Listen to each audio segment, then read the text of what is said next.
வருவார் என்று வானத்தை கேட்டேன். எப்போது இங்கே வருவார் என்று அது வாடியே போனது தெரியாது என்றது. அது வாடியே போனது தெரியாது என்றது. காரணம் அவர் வருகையில் வென்று அழிந்து போனது. காரணம் அவர் வருகையில்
அல்லேலூயா.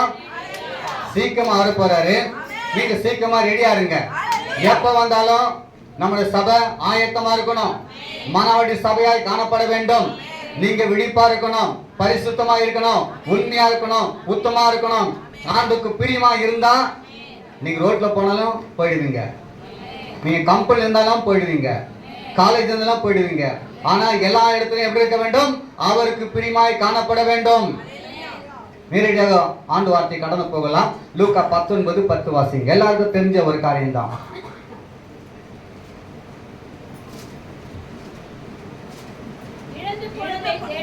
இழந்து போனதை தேடவும் ரட்சிக்கும் மனுஷகுமார் வந்திருக்கிறார்.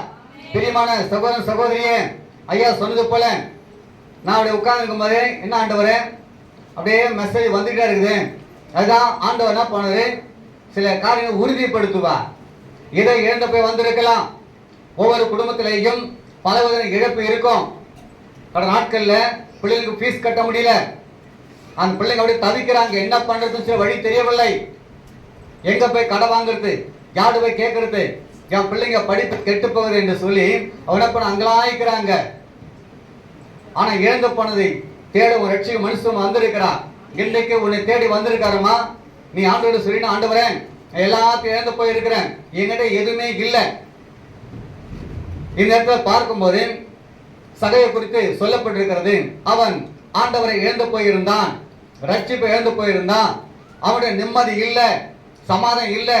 பணம் இருந்தது, பதவி இருந்தது, வீடு இருந்தது, வசதி இருந்தது, எல்லாம் இருந்த போதிலும் ஆண்டவர் இயேசு வாழ்க்கையில் இல்லை. உங்க வாழ்க்கையிலும் கூட பணம் இருக்கும், படிப்பு இருக்கும், அழகு இருக்கும், அந்தஸ்து இருக்கும், ஜுவல்ஸ் எல்லாம் இருக்கும், பேங்க் அக்கௌண்ட் இருக்கு, பேலன்ஸ் எல்லாம் இருக்கும். ஆனாலும் உன் வாழ்க்கையில ஆண்டவர் இயேசு இல்லை என்று சொன்னால் நீ வாழ்ந்து கொண்ட வாழ்க்கை வேஸ்ட். ஒருவேளை நல்ல பலன் இருக்கலாம், நல்ல சொந்தக்காரர் இருக்கலாம், ஜனங்க இருக்கலாம், உன்னை எல்லாம் புகழ்ந்து பேசலாம். ஆனா உன்னோட வாழ்க்கையில ஆண்டவர் இயேசு இல்லைன்னு சொன்னாக்கா நீ வாழ்வதே ரொம்ப ரொம்ப வேஸ்ட்.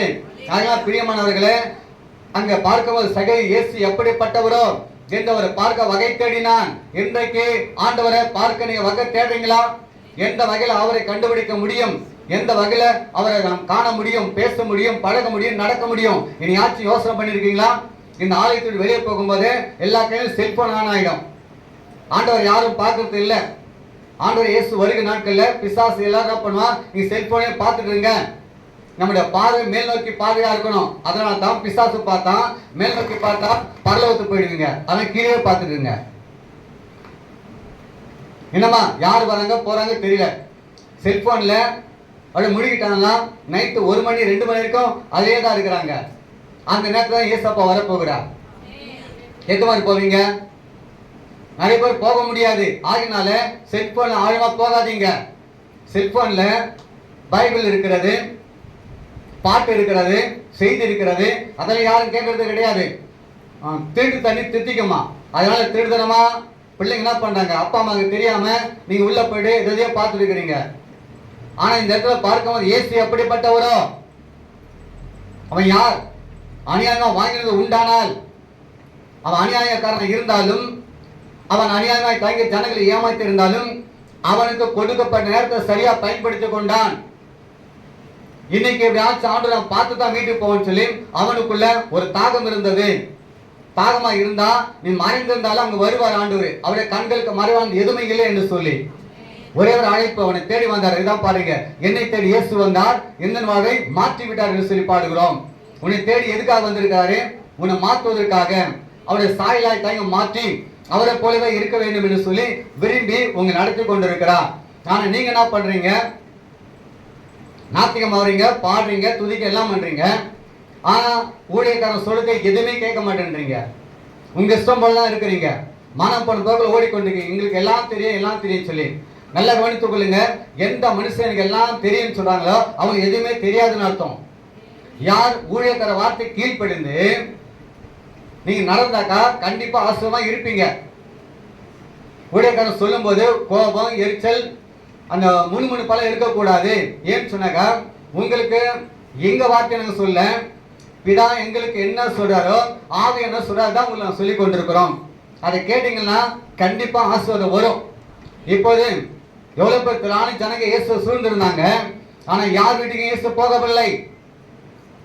சில நேரங்கள்ல ஓப்பன் மீட்டிங் வைப்பாங்க, 3 நாள் வரைக்கும் வைப்பாங்க, ஜனங்க நிறைய வருவாங்க, அலை மோதும். ஆனா அங்க பார்க்கும்போது லட்சக்கணக்காக ஜனம் வருவாங்க. எல்லாருக்கும் சுகம் கிடைக்காது, எல்லாருக்கும் விடுதலை கிடைக்காது. யார் தாகமா இருக்கிறாங்களோ அவங்களுக்கு தான். புரியுதுங்களா? இந்த இடத்துல பார்க்கும்போது திரளான ஜனங்க, இயேசு எங்க போனாலும் திரளான ஜனங்க சூழ்ந்து இருப்பாங்க. ஆனா எல்லாருக்கும் விடுதலை கிடைக்காது. சகேவுக்கு மட்டும்தான். அவன் என்ன பண்றாரு?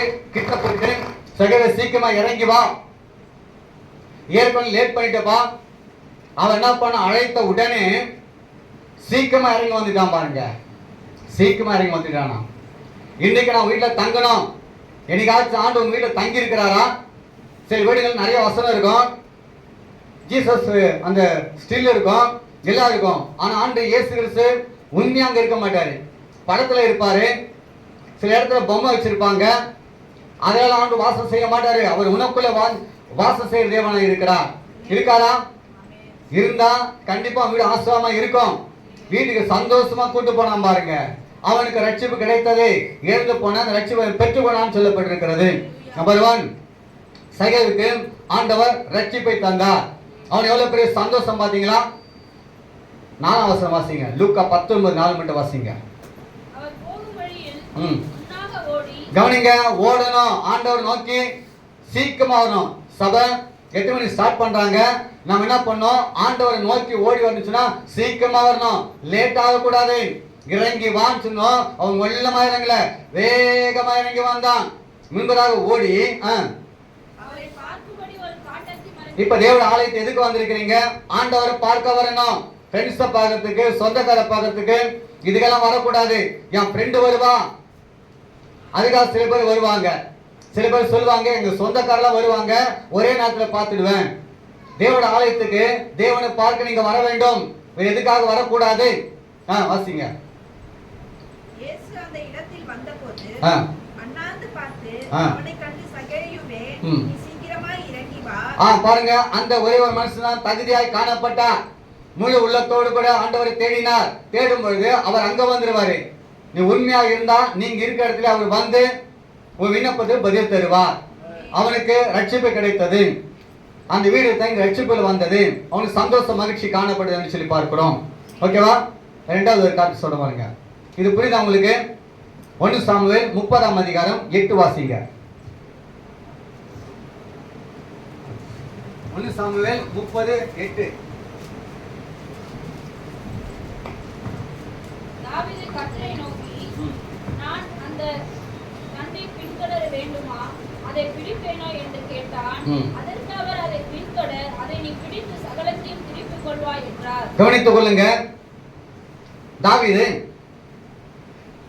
அந்த 1ஆம் வாசனக்கா சிக்லாக்க வந்து சேரத்துக்குள்ளாக அமலேக்கர் வந்து அவருடைய மனைவி பிள்ளைங்க எல்லாவற்றையும் கொண்டு போயிட்டாங்க. புரியுதுங்களா? வாசினாக்கா 6ஆம் வசனம் வாசிங்க. இப்போ முதல் 1 வாசிங்க. 1 வாசிங்க. தாவீதும் அவன் மனுஷரும் 3ஆம் நாளிலே சிக்லாகுக்கு வந்து சேர்க்கிறதற்குள்ளே அமலேக்கியர் தென்புறத்து சீமையின் மேலும் சிக்லாக்கின் மேலும் விழுந்து சிக்லாக்கை கொள்ளையடித்து அதை அக்கினியால் சுட்டெரித்து அதிலிருந்து ஸ்திரீகளாய் சிறியவர்களையும் பெரியவர்களையும் சிறைப்பிடித்து ஒருவரையும். அதுல இருக்கிற எல்லாரும் என்ன பண்ண நல்லா கவனித்துக் கொள்ளுங்க. அந்த சிக்லாக்ல இருக்கிறதான சரிங்க, ஆணு பெண்ணு சின்னவங்க பெரியவங்க எல்லாரும் என்ன பண்ண உயிரோட கொண்டு போயிட்டாங்க. நான் அப்படி யோசனை பண்ணி பார்த்தேன், ஏன் ஆண்டவரே ஏன் அவங்க கையில ஒப்பு கொடுத்தீங்கன்னு சொன்னாக்கா, நீங்க அப்புறமா 29ஆம் அதிகாரத்தை வாசித்து பார்த்தீங்கன்னாக்கா, தாவீது எங்க இருக்கிறாரு? பெலிஸ்தீன் ராஜாவாகிய ஆகீஸ் அந்த இடத்துல இருக்கிறார். நாம எங்க இருக்கணும்? நம்முடைய தேசத்தில் இருக்க வேண்டும், நம்முடைய ஜனங்களுக்காக நிற்க வேண்டும், நம்முடைய ஜனங்களுக்காக செய்ய வேண்டும். நீ ஒருவேளை அங்க இருந்தா உன்னை உயர்த்தலாம், பேசலாம், பழக எல்லாம் பண்ணலாம். அந்த 29ஆம் அதிகாரத்துல 3 வாசிங்க. அப்பொழுது பெலிஸ்தரின் பிரபுக்கள் இந்த எபிரேய எண்ணத்திற்கு என்றார்கள். ஆகீஸ் அவர்களை பார்த்து, இஸ்ரவேலின் ராஜாவாகிய சவுலின் ஊழியக்காரனாய் இருந்த இந்த தாவீது இத்தனை நாட்களும் இத்தனை வருஷங்களும் என்னோடு இருக்கவில்லையா? இவன் என்னிடத்தில் வந்து சேர்ந்த நாள் முதல் இந்நாள் வரைக்கும் ஒரு குற்றமும் நான் இவனில் சொல்றாரு, ஏன் கூட இருந்த வரைக்கும் ஒரு குற்றத்தை கண்டுபிடிக்கவில்லை. என் பாவிக்கு நல்லா இருந்த தேவதூதனை போல தான் இருந்த. 9ஆம் வசனம் வாசிங்க. ஆகீஸ் தாவீதுக்கு பிரதியுத்தரமாக, அதை அறிவே, நீ தேவனுடைய தூதனை போல ஆ. என் பார்வைக்கு பிரியமானவன். நல்ல கவனிங்க. நீங்க ஆண்டு சமுதாயம் இல்லாம வேற எங்காச்சும் சென்றீங்கன்னாக்கா அவங்க உயர்த்துவாங்க, வாழ்த்துவாங்க, உன்னை மேன்மையா வைப்பாங்க. ஆனாலும் இவன் எங்களோடு கூட யுத்தத்திற்கு வரக்கூடாது. அவ்வளவுதான், முடிஞ்சு போச்சு, அவ்வளவுதான். நீங்க எருசலேம் இல்லாம வேற எங்காச்சும் இருந்தீங்கன்னா நீங்க யாரு? ஆண்டோட பிள்ளைங்க தான், அபிஷேகம் பெற்றவங்க தான். ஆனா நீங்க எங்க இருக்க வேண்டும்? தேவ சமூகம் இருக்க வேண்டும், ஆண்டோட பிள்ளைங்க இருக்க வேண்டிய இடத்துல இருக்க வேண்டும். வேற எங்காச்சும் இருந்து அங்க என்ன பண்ண யுத்தம் பண்ணி ஜெயிச்சு அந்த இடத்துல என்ன பண்ணோம்? பேரும் புகழும் கிடைக்கலாம். ஆனா என்ன பண்ண ஆகிச்சு? நீ வரக்கூடாது. நீ என் பார்வைக்கு யாருதான்? தேவத்துவம் போலதான் இருந்த, ஆனா வரக்கூடாது. அதனால தான் அவர் என்ன பண்ண அங்க இருந்து சிக்கலாக்கு வரத்துக்குள்ள என்ன பண்ணாங்க? எல்லாரையும் கொண்டு போயிட்டாங்க. இப்ப 30ஆம் அதிகாரத்துக்கு வாங்க, 5-6 வாசிங்க. தாவீதின் 2 மனைவிகளாகிய எத்தனை? 2 மனைவி. ஊரானான ம் அகினேவாவும் கர்மேல் ஊரானான நாபாலின் மனைவியாயிருந்த அபிகாயிலும் சிறைப்பிடித்துக் கொண்டு போகப்பட்டார்கள். தாவீது மிகவும் நெருக்கப்பட்டான், மிகவும் நெருக்கப்பட்டான். நல்ல கவனிங்க. இப்போது தன்னுடைய தன் குடும்பத்தை இழந்து, ஜனங்களை இழந்து, பிள்ளைகளை இழந்து தத்தளிக்கிறாரு. ஏன் நம்முடைய வாழ்க்கையில இதெல்லாம் இழந்து போகிறோம்? நீ இருக்க வேண்டிய இடத்துல இல்லாம வேற எங்க இருக்கிறீங்க? ஆண்டவர் அங்க தான் வச்சாரு, இந்த சபையை வைத்தாரு. இன்றைக்கு அநேகர் காணவில்லை. எங்க இருக்கிறீங்க? நீங்க எருசலேமில் இல்லாம இஸ்ரவேல் ஜனங்களுக்காக நீங்க நிக்காம வேற எங்கேயாச்சும் போனீங்கன்னாக்கா கண்டிப்பா எல்லாத்தையும் இழக்க வேண்டிய சூழ்நிலை வரும். இழந்து போனதை மறுபடியும் பெற்றுக்கொள்ள வேண்டும் என்று சொன்னா மிகவும் நெருக்கப்பட்டான். வாசிங்க, 6 வாசிங்க. நெருக்கப்பட்டான்.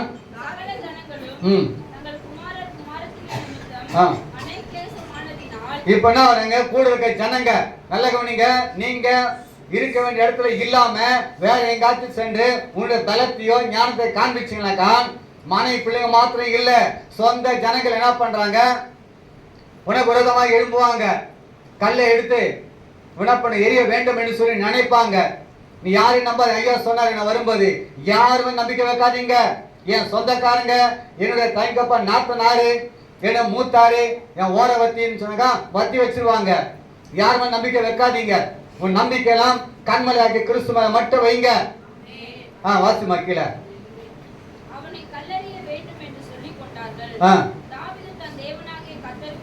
இப்பதான் புத்தி வருது, இப்பதான் புத்தி வருது. தாவீது தன் தேவனுக்குள் தன்னை திடப்படுத்திக் கொண்டான்.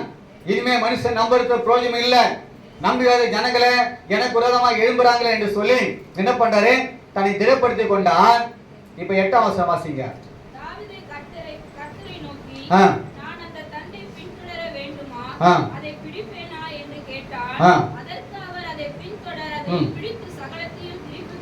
இப்ப ஒரே ஒரு காரியம், நீ இழந்து போனதை மீண்டும் பெற்றுக்கொள்ள வேண்டும் என்று சொன்னா நீ என்ன பண்ண? ஆண்டு சமூக மழங்கல மடக்கு. ஆண்டவரே நான் தப்பு செஞ்சிட்டேன், நான் இருக்க வேண்டிய இடத்துல நான் இல்ல, என் ஜனங்களுக்காக நான் யுத்தம் பண்ணல. இப்போ ஆரம்பத்துல அங்க பார்க்கும்போது 1 சாமுவேல் 14ஆம் அதிகாரத்துல நான் எல்லாம் செஞ்சேன், 18ல செஞ்சேன். ஆனா இப்பொழுது நான் என்ன பண்ணிட்டேன்? துரத்துண்டு போயிட்டேன். எத்தனை பாடு போராட்டம் வந்தாலும் சரி, நீங்க வேற இடத்துக்கு ஓடக்கூடாது.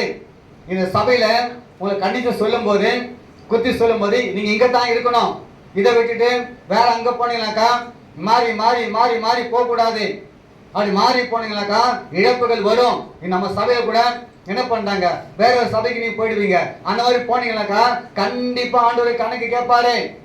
உன் பிள்ளைங்க உங்களை விட்டுட்டு வேற பக்கத்து வீட்டுல, எதிர் வீட்டுல அல்லது சொந்தக்கார வீட்டுல இருந்தாக்கா பெற்றவங்களுக்கு எவ்வளவு வேதனையா இருக்கும். ஒரு ஆத்மாக்கா கர்ப்ப வேதனைப்பட்டு பெற்றெடுத்திருக்கிறாங்க. எங்க இருக்கிறீங்க? இப்ப என்ன பண்றாரு? பார்த்தாரு, நீ மனுஷன் நம்புறது பிரயோஜனம் இல்ல, நான் தப்பு செஞ்சிட்டேன்னு சொல்லி தாவீது என்ன பண்றாரு? ஆண்டு சமூகத்துல வந்து அவட ஆலோசனை கேட்கிறாரு. ஆலோசனை கேட்கும்போது சொல்றாரு, போ, புறப்பட்டு போ என்று சொல்லி அனுப்புகிறார். 18-19 வாசிமா. அமலேக்கியர் பிடித்துக்கொண்டு போன எல்லாவற்றையும் தன்னுடைய 2 மனைவிகளையும் தாவீது விடுவித்தான்.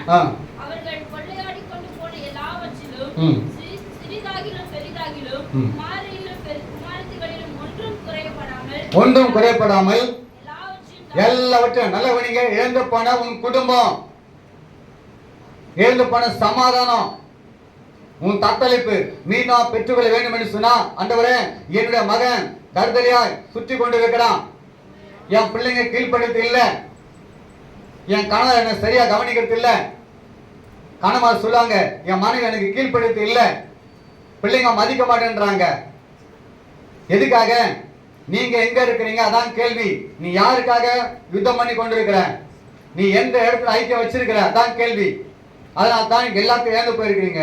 இழந்ததை மீண்டுமா உன் குடும்பத்துல சமாதானம் வேண்டும் என்று சொன்னா, அல்லது காணாம போனதை திரும்ப கிடைக்கணும்னு சொன்னாக்கா, நீங்க தாவீதை போல ஆண்டு சம்பளம் உட்காரணும். நீ ராஜாவா இருக்கலாம், ஒருவேளை நல்லா 1 லட்சம் சம்பாதிக்கலாம். நீ யாருன்னா இரு, ஆண்டு பாருல நீ 0. சில பேர் நல்லா படிச்சுட்டு ஒரு வேலை கிடைச்ச உடனே காலை தூக்கி விட்டுக்கிட்டு, அல்ல பெண்கள் என்ன பண்ணுங்க செருக்கானந்து போவாங்க. அந்த மாதிரிலாம் விட்டுடுங்க. எவ்வளவு பேர் கத்த உயர்த்ததா அந்த அளவுக்கு தாழ்மை வேணும். நம்ம தான் என்ன பண்றோம், ஒருத்தர் வந்து கொஞ்சம் பணம் வந்தாலே அவங்க நடம் மாறிடும், பாத்தீங்களா, ஸ்டைல் மாறிடும், அது மேக்கப் சூப்பராகிடும். இந்த பொண்ணு எப்படி இருந்ததுப்பா, காரா மாறிடும். இப்போ என்னது போட்டு போட்டு போட்டு போட்டு அப்படி அதுக்குன்னா ஒரு பாக்ஸ் வச்சுக்கிட்டோம் வீட்டில், புரியுதா? அங்கே போனால் 1/2 மணி நேரம் மேக்கப் பண்ணுறதுன்னு கருப்பா அந்த பொண்ணு பார்த்தியாப்பா எப்படி ஆயிடுச்சு. ஆனால் மேக்கப் இல்லைன்னு சொன்னாக்கா செத்த நம்ம அவ்வளோதான். ஓகேவா பிரியமானவர்களே, இன்றைக்கு எப்படி இருக்கிறீங்க? இதுதான் ஆகினால எதெல்லாம் இழந்தாரோ எல்லாவற்றையும் மீண்டுமா திருப்பி கொண்டார். எப்போது ஆண்டு சம்மந்த மழங்கால மடக்கி அவர் சம்மந்த ஆலோசனை கேட்கும் பொழுது கர்த்தர் மீண்டுமாக உங்களுக்கு சமாத்தை தருவா. எழுந்து போன அந்த குடும்பத்தை மீண்டுமா உங்களுக்கு தருவா. தருவாரா தர மாட்டாரா? கண்டிப்பா தருவார். நீங்க செய்ய வேண்டிய ஒரே ஒரு காரியம் என்ன, அவரை கேட்கணும். கேட்டீங்கன்னா கண்டிப்பா உங்களுக்கு கிடைக்கும், கிடைக்காம இருக்காது. அடுத்தது புரியுது. 3வது ஒரு காரியம் சொல்ற பாருங்க, யோவேல் 2ஆம் அதிகாரம் 25-26. யோவேல் 2:25-26.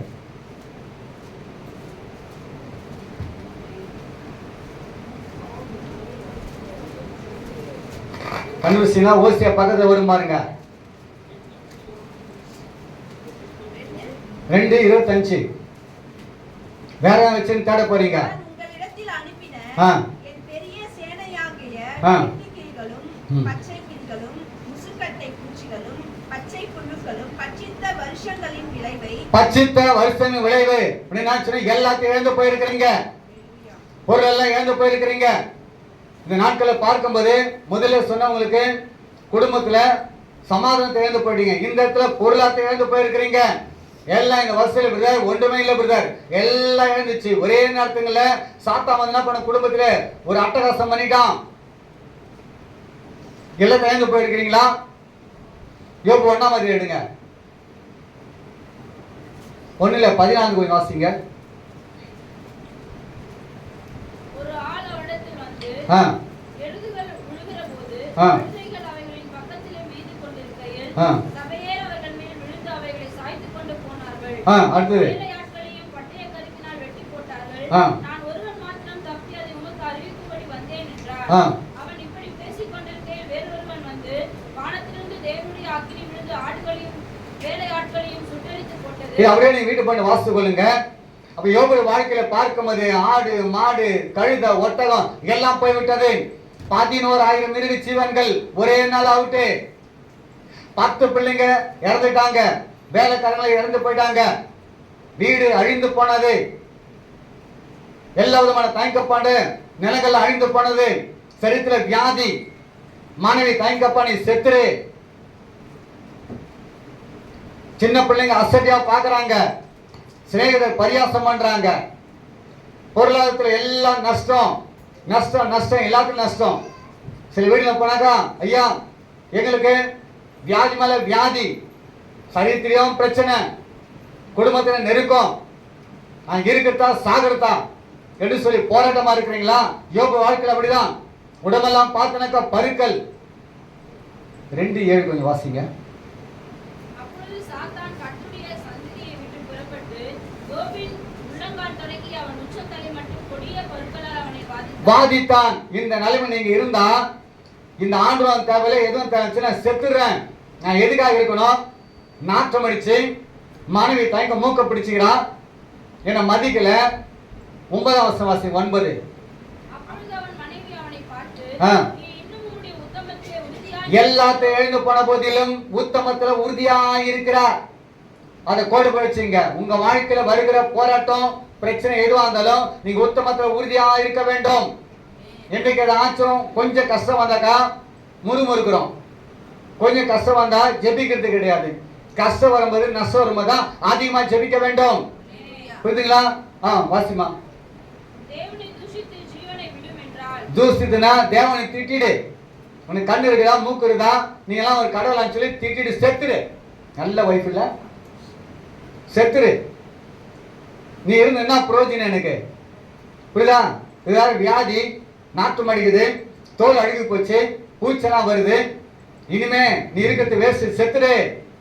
நல்லா இருந்தா காப்பி தருவேன், நல்லா இருந்தா மாமான்னு கூப்பிடுவேன், நல்லா இருந்தா இல்லையா வெளியே வந்து நிற்பேன், உன்னை வழி அனுப்புவேன். ஆனா நொந்து போய் செத்துரு. நிறைய இடத்துல நடக்குது. அதுதான்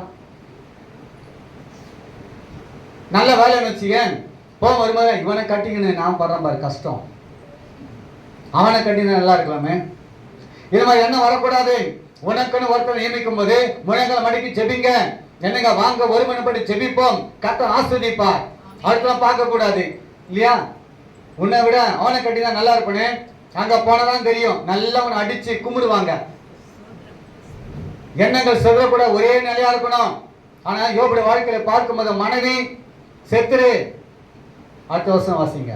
அதற்கு அவன் நீ பைத்தியக்காரி பேசுகிறது போல பேசுகிறாய். தேவன் கையில் நன்மையை பெற்ற நாம் தீமையை பெற வேண்டாமோ என்றான். இவைகள் எல்லாவற்றையும் யோபு தன் உதடுகளினால் பாவம் செய்யவில்லை. உதடுல கூட பாவம் செய்யல. புரியுதா? முறுமுறுக்கல. காரணம் ஏன்? அவருக்கு தெரியும். ஐயா சொன்னார் முதல்ல, என் மீட்பர்.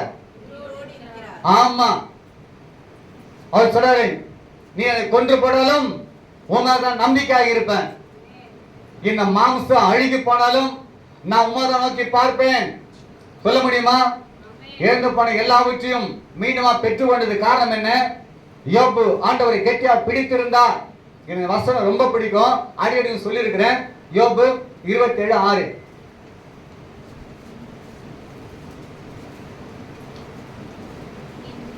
அதேதான், என் நீதியை கெட்டியாய் பிடித்திருக்கிறேன், நான் அதை விட்டு விடேன். எப்படி பிடிச்சிருக்கேன்? நிந்திக்காது.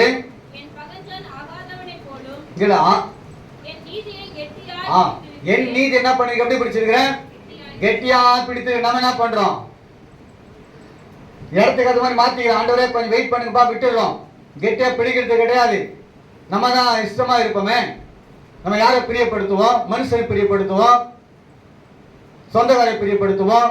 ஆனா ஆண்டவர் பிரியப்படுத்துவான். கெட்டியா பிடித்திருக்கிறேன், நான் அவரை விட மாட்டேன். அப்படி கெட்டியா பிடித்து கொண்டதுனால தான் 42ஆம் அதிகாரத்துக்கு வருவோம். 12 வாசிப்போம். கர்த்தர் யோபின் முன்னிலைமையை பார்க்கிலும் அவன் பின்னிலைமையை ஆசீர்வதித்தார். 14,000 ஆடுகளும். கவனிங்க, எத்தனை ஆடு? 14. அதுக்கு முன்னாடி இருந்தது எவ்வளவு? ஆசிங்க. 6,000 ஒட்டகங்களும். ஒட்டகம் எவ்வளவு? 6,000. அதுக்கு முன்னாடி 3,000 இருந்தது. டபுளா போட்டுங்க, புரியுங்களா? இப்ப அப்படியே டபுளா தந்துட்டாரு. நீங்க உண்மையா இருந்தா, நேர்மையா இருந்தா, உத்தமா இருந்தா, ஆண்டவர் கெட்டியா பிடிச்சா இந்த மாசத்தை எல்லாமே உங்களுக்கு டபுள் தான். கிடைக்குமா கிடைக்காதா? பசங்க என்ன பண்ணுவாங்க? நீ நல்ல பிள்ளைங்களுக்கு குட்டு போடுவாங்க. ரொம்ப ரொம்ப நல்ல பிள்ளைங்களுக்கு பி குட்டு. என்ன குட்டு?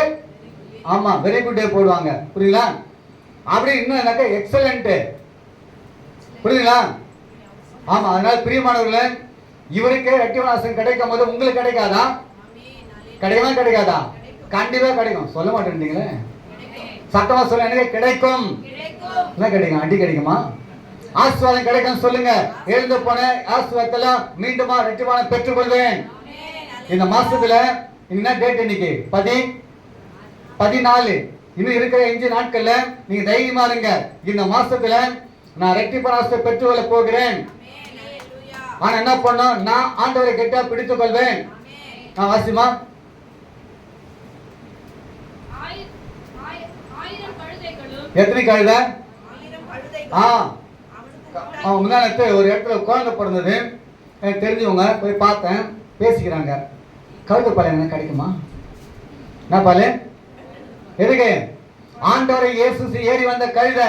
அதனால தான் அந்த பாலுக்கு அவ்வளோ ரேட்டு. என்னமான்னு கேட்டேன். இந்த பையன் கூட 1500 ரூபாய் கொடுத்து வாங்கி வந்தேன். தம்தம் எவ்வளோ?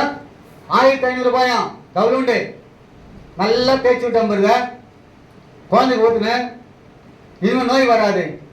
இயேசு ஏறி வந்த கழுதைக்கு அவ்வளோ மகிமைன்னு சொன்னாக்கா, உனக்குள்ள ஆண்டு வந்தா எவ்வளோ மகிமை வேல்யூ வேணும். இப்படிதான் 6 லிட்டர் பால் நான் வாங்குற 31 ரூபாய் காலையில் வாங்கி வந்தேன், ஆரஞ்சு கலர் பால். ஆனால் அதே அளவுக்கு கழுது பால் வாங்கினாக்கா எவ்வளோ இருக்கும் பார்த்துங்க. அந்த அளவுக்கு வாங்கினா 10,000 ரூபாய் இருக்கும். எவ்வளோ இருக்கும்? ஆண்டு இயேசு உனக்குள்ளே இருந்தால் வேல்யூ அதிகம். ஐயா சொன்ன பார்த்தீங்களா, அவர் எல்லாமே எனக்கு அவர் தான். அப்பா அவர் தான், அம்மா அவர் தான், எல்லாத்தையும் எல்லாம் அவர் தான். ஓகேவா? இந்த மாதம் எப்படி சொல்லுங்களேன்? ரெட்டிப்பான ஆசீர்வாதம். கடனே வாங்க மாட்டீங்க, நீங்க கொடுப்பீங்க. அண்ணே இருக்கு, செய்வீங்களா செய்ய மாட்டீங்களா? கண்டிப்பா.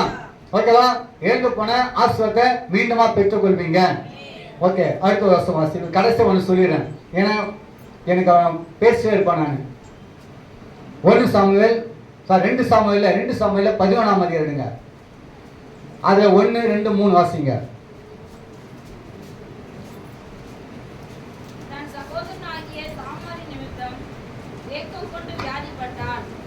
இல்லம்மா, 2 சாமுவேல் 11:1.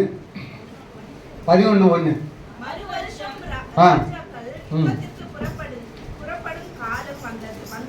வந்தபோது அவனோடு கூட தன் சேவகரையும் இஸ்ரவேல் அனைத்தையும் அம்மேன் புத்திரரையும் அழிக்கவும் ரப்பாவையும் முற்றி போடவும் போடவும் அனுப்பினான். தாவீது எருசலேமில் இருந்து விட்டான். யுத்தத்துக்கு புறப்பட்டு போகும்போது ராஜா தான் முன்னாடி போக வேண்டும். ஆனா ராஜா போகவில்லை. அவர் என்ன பண்ணாரு? அங்கே இருந்து விட்டார். இப்ப அம்மன் கூட யுத்தத்துக்கு புறப்பட்டு போக வேண்டும். ஆனா என்ன பண்ணாரு? யோவாப் தலைமையில ஜனங்கள்லாம் போறாங்க. ஆனா தாவீதோ அங்கே இருந்து விட்டார். இருந்தா என்ன நடக்குதுன்னு பாருங்க. ஆலயத்து வராம நீங்க வீட்டுல இருந்தா நீங்க போடி. சில இடத்துல சொல்லுவாங்க, அம்மா நீங்க போ, நாங்க பின்னாடி வரோம், வரமாட்டாங்க. இல்ல அப்பா அம்மா அனுப்பிட்டு பிள்ளைங்க வீட்டுல இருப்பாங்க. வீட்டுல ஒவ்வொரு நேரமும் பாவத்துல விழ வச்சிருவான், இச்சில விழ வைப்பான். அதனால ஃப்ரெண்ட்ஸ் அப்பா அம்மா இல்லாட்டி வந்துடுது, தவறு நடக்கும். புரியுதா? தவறு எண்ணங்கள் வரும். யாருமே இல்லை, உன் ஃப்ரெண்ட்ஸை கூப்பிடுவீங்க. அப்ப என்ன பண்றாரு தாவீது? அவர் வீட்டுல இருந்துட்டாரு. இப்ப யுத்தத்தை புறப்பட்டு போகவில்லை. யார் போகணும்? ராஜா தான் போக வேண்டும். ஆனா போகவில்லை. நல்ல கவனிங்க. அப்படி போகாம இருந்தா என்ன ஆகும்? வாசிக்கல. ஒரு நாள் சாயங்காலத்தில் தாவீது தன் படுக்கையில் இருந்து எழுந்து அரண்மனை உப்பரிக்கையின் மேல் உலாத்திக் கொண்டிருக்கும் போது ஸ்நானம் பண்ணுகிற ஒரு ஸ்திரீயை உப்பரிக்கையின் மேல் இருந்து கண்டான். கவனிங்க. ஓகே, இப்படியே பார்த்துட்டே வராரு, இப்படி உலாத்திட்டே இருக்காரு. அங்க பார்க்கும்போது கீழே வாசிங்க. நான் சொல்ல விரும்பல, வாசிருங்க. நான் எப்ப இந்த வார்த்தையில வாயில சொல்ல மாட்டேன். வாசிமா.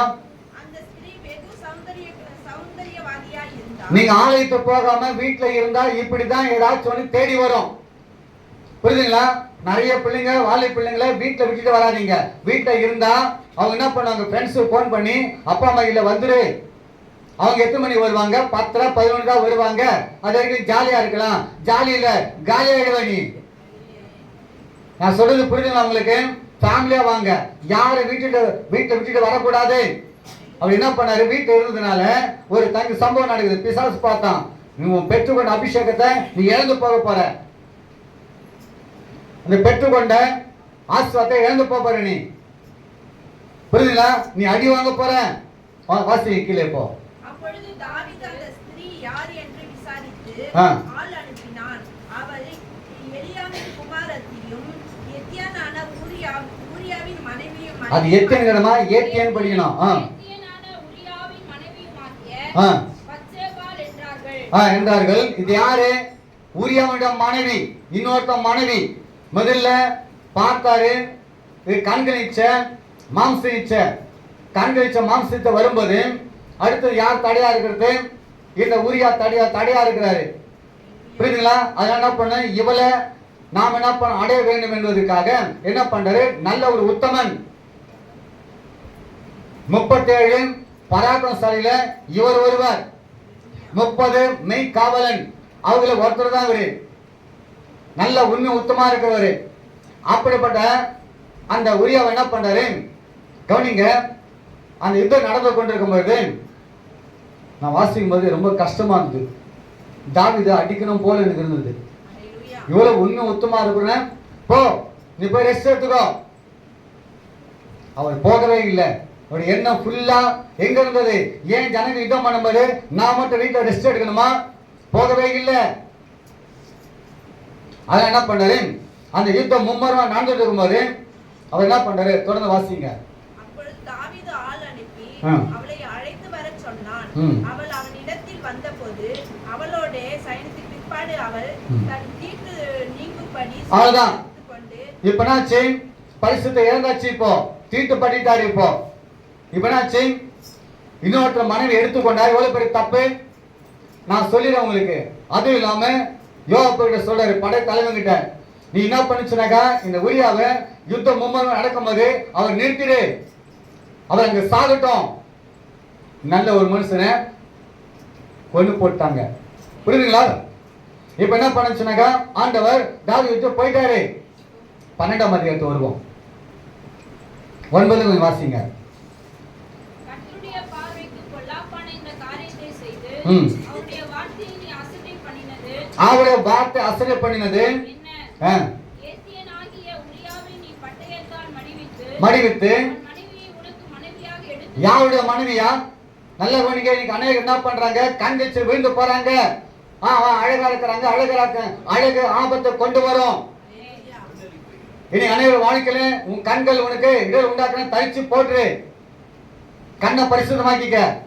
ஒருவேளை இது வரைக்கும் தப்பு செஞ்சிருந்தா நீங்க பாடுவீங்க, நீங்க நல்ல பிள்ளையா இருப்பீங்க. ஆனா நீ யாரும் உனக்கு தான் தெரியும். நீ என்ன யோசிக்கிற, உன் சிந்தனை என்ன இருந்துச்சு உனக்கு தான் தெரியும். உதவி பாடம் உள்ளம் தூரமா இருக்கும். ஆனா இந்த இடத்துல தாவீதை பார்க்கும்போது எப்படி நல்ல தன் யுத்த வீரன் தான். ஆனா பார்த்து எல்லாரும் பயப்படுவாங்க தான். ஆனா இந்த இடத்துல நாத்தான் ஒரு எச்சரிப்பு தருவாரு. ஓகே, திருச்சிக்கணும். வாசிங்க கீழே. அவனை அம்மோன் புத்திரரின் பட்டயத்தாலே கொண்டு போட்டாய். ஆ. இப்பொழுதும் நீ என்னை அசட்டை பண்ணி ஏத்தியனாகிய உரியாவின் மனைவி உனக்கு மனைவியா எடுத்துக்கொண்டபடியினால். பாத்தீங்களா?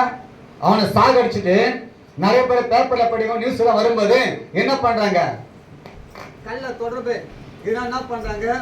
2 பேரும் சேர்ந்து புருஷனை சாவடிச்சிடுறாங்க. கிறிஸ்து பிள்ளைங்க ஜாக்கிரதையா இருக்கணும்.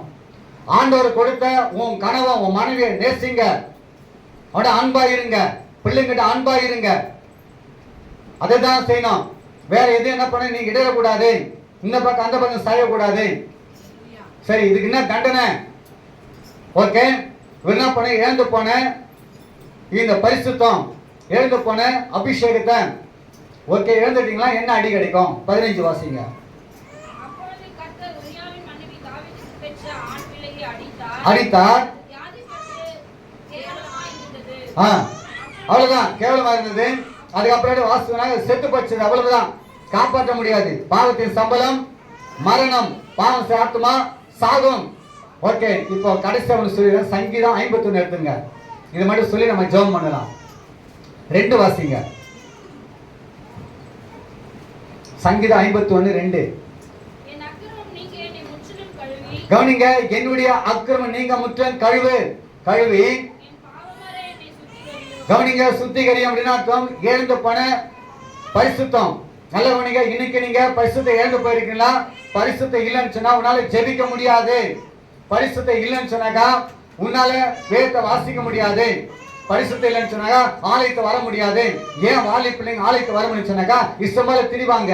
ஏதோ ஒரு பாவத்துல விழுந்து போயிட்டாங்க, அவங்க இங்க வர முடியாதவங்களால.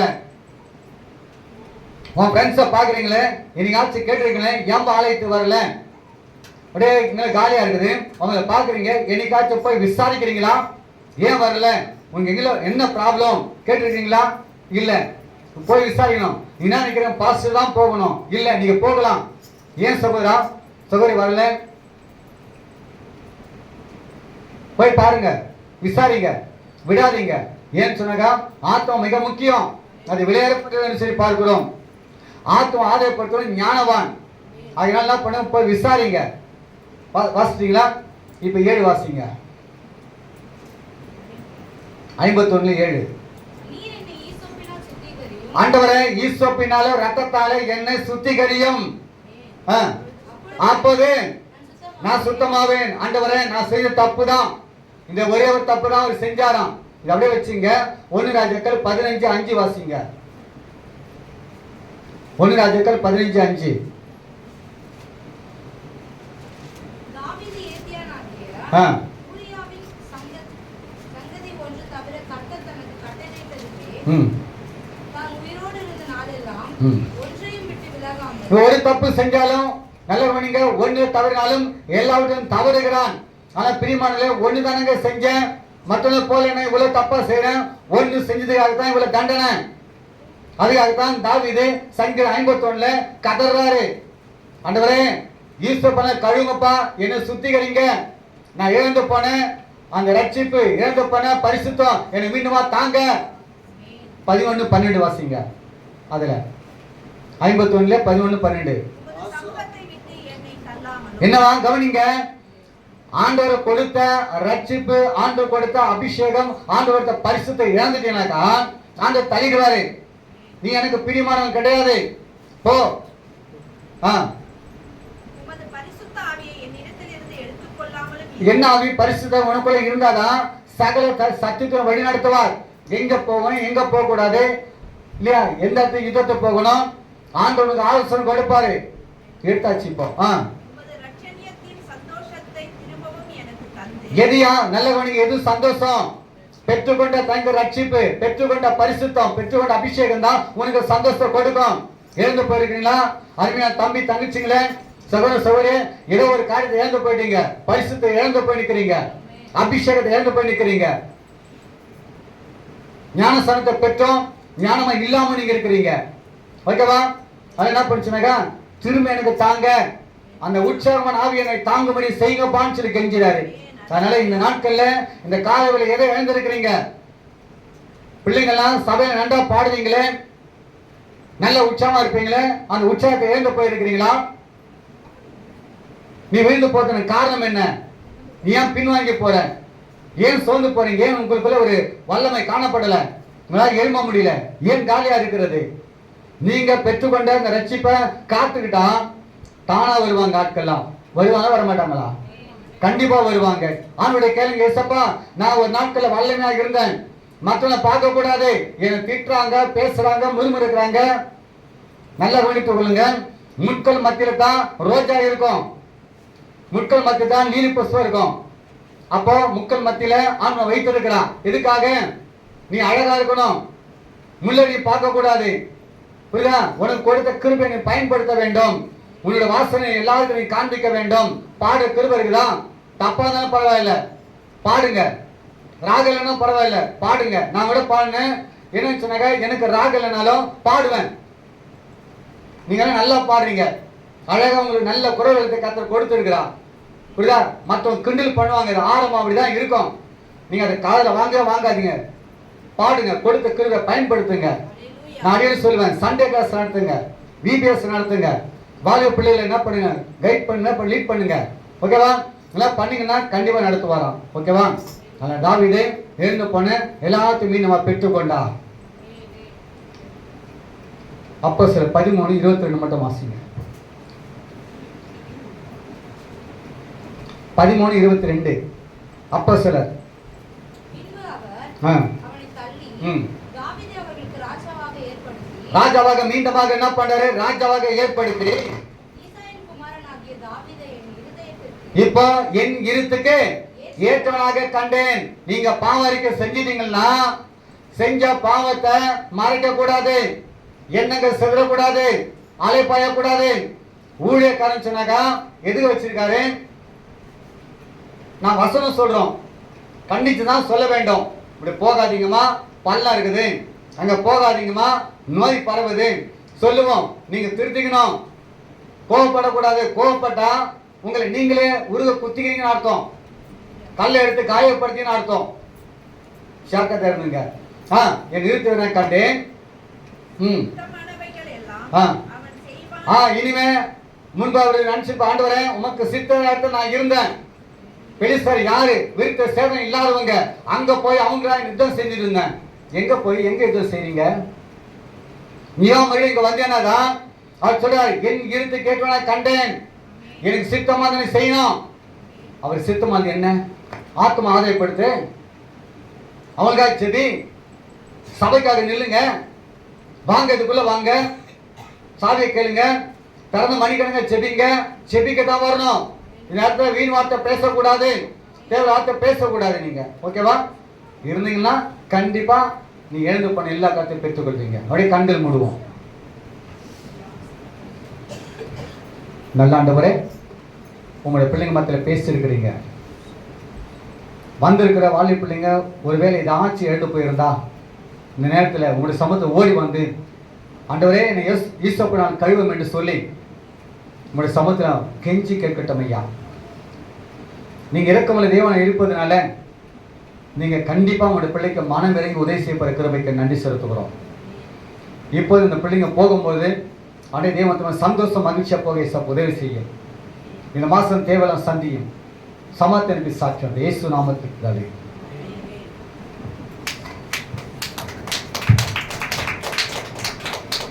ஆண்டவருடைய சவாதலுக்கு நாங்கள் கர்த்தரை ஸ்தோத்திரம் பண்ணுவோமா?